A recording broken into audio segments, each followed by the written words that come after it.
आज दिन सोमवार दिनांक 30 जनवरी 2023 और आज के हमारे संदेश का शीर्षक है परमेश्वर में आपका ऊंचा उठाया गया स्थान। हालेलुया। हमारा आरंभिक वचन लिया गया है कुलुस्सियों अध्याय 1 वचन 13 से, जो कहता है, उसी ने हमें अंधकार के वश से छुड़ाकर अपने प्रिय पुत्र के राज्य में प्रवेश कराया। अक्सर कुछ मसीही वर्णन करते हैं कि दुष्ट आत्माओं के साथ उनका साक्षात्कार हुआ और कैसे वे अक्सर अंधकार की ताकतों द्वारा सताए जाते हैं। ऐसे लोगों के लिए मेरे दिमाग में अक्सर यह सवाल आता है, यीशु कौन है? क्या उसने हमें दुष्ट आत्माओं के ऊपर सामर्थ्य नहीं दी है? बाइबल कहती है कि हम अंधकार के कार्य क्षेत्र से निकालकर परमेश्वर के प्रिय पुत्र के राज्य में ला दिए गए हैं, पहुंचाए गए हैं और लाए गए हैं। यह आपका वर्तमान निवास स्थान है। आप प्रधानताओं और ताकतों से बहुत ऊपर हैं, शैतान और नरक के दानवों से महत्वपूर्ण रूप से और प्रभावी रूप से बढ़कर। हालेलुया। लूका अध्याय 10 वचन 19 में यीशु ने कहा, देखो मैंने तुम्हें सांपों और बिच्छुओं को रौंदने का और शत्रु की सारी सामर्थ्य पर अधिकार दिया है और किसी वस्तु से तुम्हें कुछ हानि न होगी।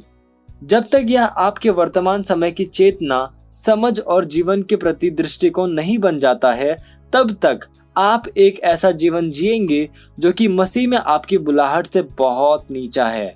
पास्टर क्रिस बता रहे हैं, सालों पहले मैंने कुछ किया जो मैं आपको करने की सलाह देता हूँ। लिखने के लिए पुस्तक या डायरी लो और एक शीर्षक लिखो, दुष्ट आत्माओं के ऊपर मेरे पास सामर्थ्य क्यों है।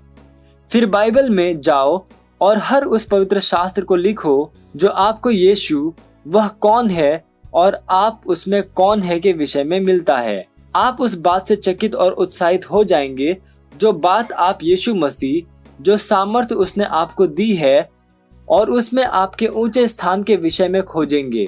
आप उसमें हैं, अर्थात उसके साथ अलग न किए जा सकने वाले रूप में एक। जैसा वह है वैसे ही आप इस विश्व में हैं। पहला यूहन्ना अध्याय 4 वचन 17 में आप पढ़ सकते हैं। वह कैसा है? वह पिता की महिमा की प्रभावशीलता है। वह महिमा का प्रत्यक्षीकरण है। वह कौन है? वह स्वयं परमेश्वर है। वह कहाँ है? वह स्वर्गीय स्तर में उच्चतम सम्मान और सर्वोच्च अधिकार के स्थान में है।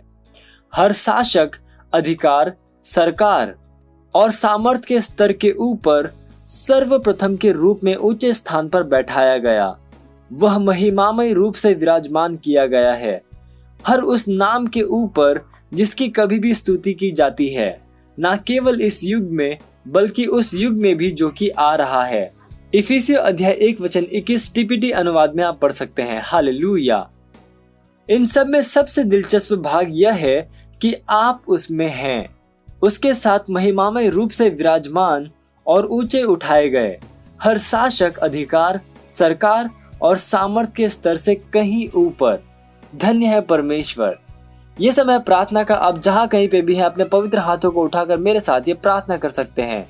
बोलिए, मैं परमेश्वर के प्रिय पुत्र के राज्य में रहता हूं। यही वह स्तर है जिसमें मैं जन्मा था, अर्थात समय और स्थान के परे। महिमा का एक स्तर, चमत्कार का स्तर। मैं पृथ्वी के जीवन या सोच के स्तर तक गिरना अस्वीकार करता हूं। मैं दुष्ट आत्माओं और परिस्थितियों के ऊपर राज्य करता हूं। इस भौतिक विश्व को हमारे स्वर्गीय राज्य के सिद्धांतों के साथ नियंत्रित करते हुए। Hallelujah. Hallelujah. Praise the Lord. आप अतिरिक्त अध्ययन में पढ़ सकते हैं कुलुस्सियों अध्याय 1 वचन 12 से लेकर 13, इफिसियों अध्याय 1 वचन 21 से लेकर 23 और इफिसियों अध्याय 2 वचन 6। आप एक वर्षीय बाइबल अध्ययन योजना में पढ़ सकते हैं मत्ती अध्याय 21 वचन 1 से लेकर 32 और निर्गमन अध्याय 18 से लेकर 19। हालेलुया। आप 2 वर्षीय बाइबल अध्ययन योजना में पढ़ सकते हैं मत्ती अध्याय 11 वचन 1 से लेकर 10 और उत्पत्ति अध्याय 30। हालेलुया।